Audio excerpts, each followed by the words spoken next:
Let's talk about how to get yourself some long-term, high-paying clients that are literally gonna change your lash business forever. What's up, guys? My name is Ariel and I am the co-founder of Flowrish Lashes. I am here to talk to you guys all about getting clients, some tips and tricks that have helped me, and particularly one strategy that has helped me retain some long-term, high-valued clients that have been coming to me for about 6 years now. So we talk about, the tips, the tricks, all that stuff, but sometimes we don't really get into like the nitty-gritty of the things you absolutely need to do to not just get clients, but to get long-term clients that are actually going to benefit your business in a different way. So the first thing I want to talk about is when you're getting a client, you want to empathize and relate. What I mean is that a lot of the times when we get certified, especially as a lash artist in particular, I feel like people are quick to kind of take the personality out of it and they really want to make it bigger than they actually are. And I get it, like fake it till you make it. But the problem is that we're trying to, come off as the salon aesthetic, which is great. And of course it is a service that is salon based. But now in 2021 and going into 2022, people know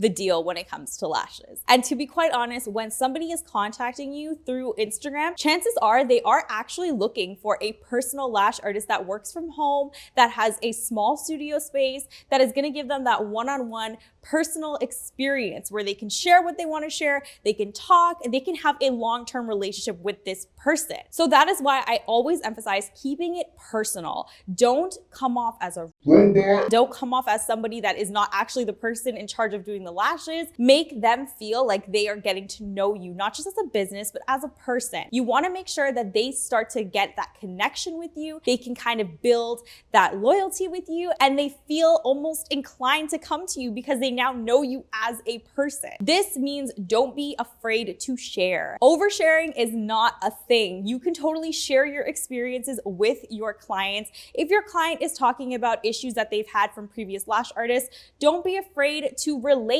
Keep it in the scene. Like if they're talking about a lash artist that maybe did them dirty, maybe kind of had a bad experience with, you as a lash artist have probably seen that and have probably had one yourself. And this is gonna make them want to go with you and not just book with you today, but actually commit to you. My next tip is to hit the problem at its core. Moving into 2022, lashing has become such a thing. It is so popular. It is absolutely everywhere. We're not in the same position we were 5 years ago, 6 years ago, where we're trying to introduce this service to people where people really and truly don't know about it. Now, people know, people have had the experience, and we're not just getting new clients. We're looking at people that can be marketed in a totally different way. So why not use that to your advantage and start marketing to somebody who has had a bad experience? Go ahead and say, hey, I know the problems. I know what's out there. I've been through this experience. And you know what? I'm here to give you a totally different experience. That way, they're able to understand that you're going to give them what they want versus having another bad experience. You don't want your clients to be skeptical or your potential clients.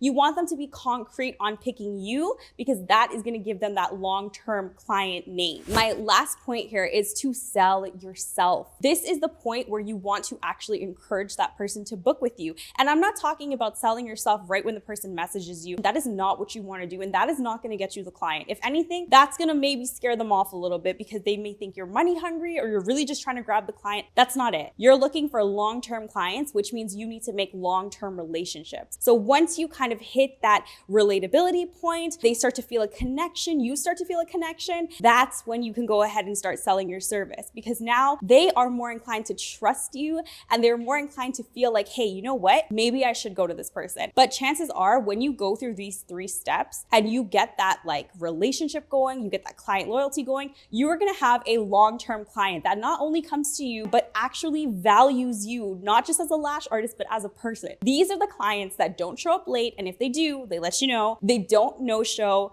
and they don't question you when you tell them how much it is that you're charging. And even when you raise your prices, they are now willing to pay more when you start growing and evolving because they see the growth and they want you to succeed. And honestly, this isn't something that's just talked about. Like I personally have had this happen to me where my clients are like, yes, raise your prices. You should raise your prices. You're giving off an amazing service. And I love coming here and I would pay more for it. And you'd be surprised how many people are actually willing to pay more even when they were paying less before. Before I end this video off, I do want to mention that I do have a masterclass coming up in January right here in Toronto. And it is literally everything you need to know about lashing. In this video, honestly, there's only so much I can say today. These are little nuggets that are definitely helpful and definitely impactful, but in the masterclass, I actually go into depth on all of these things, not just skills, not just technique. Literally this stuff that I'm talking about right here in a video like this, it's all about business knowledge, all about gaining clients, how to retain clients, how to have long-term clients, and even how to close a potential client. That is something that is very, very tricky